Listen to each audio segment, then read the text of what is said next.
యేసుక్రీస్తు నామములో మీ అందరికీ శుభములు.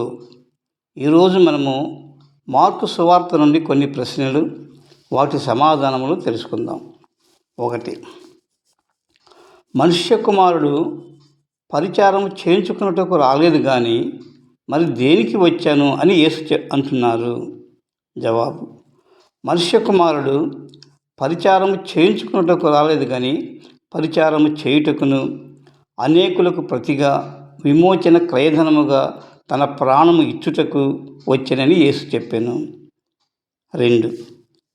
యేసు మరియు తన శిష్యులు యెరికో నుండి బయలుదేరి వస్తున్నప్పుడు త్రోవ ప్రక్కన కూర్చుని కేక వేసిన గుడ్డి భిక్షువు పేరేమి?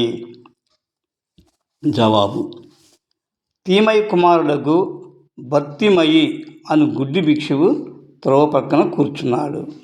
3. యేసు శిష్యులు యేసు కూర్చున్న గాడిద పిల్లను ఏ గ్రామం నుండి తెచ్చారు?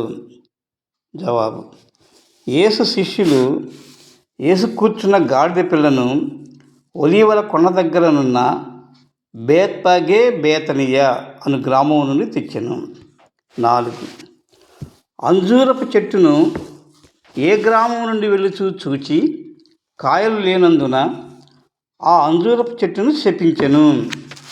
జవాబు: బేతనియ గ్రామం నుండి వెళ్ళుచున్నప్పుడు ఆ అంజూరపు చెట్టుకు కాయలు లేనందున దానిని శపించెను. 5. యేసు అంజూరపు చెట్టుకు కాయలు లేనందున ఏమని చెప్పెను?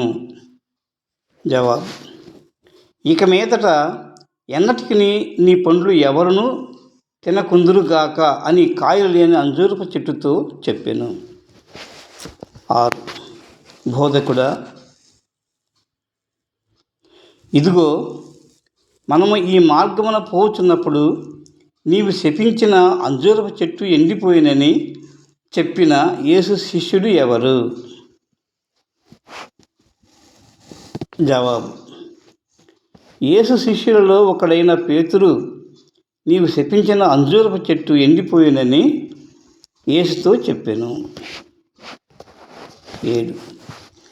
మనము ప్రార్థన చేయనప్పుడు మనము అడుగుచున్నవి మనకు కలగాలి లేక పొందుకోవాలి అంటే మనం ఏమని నమ్మాలి?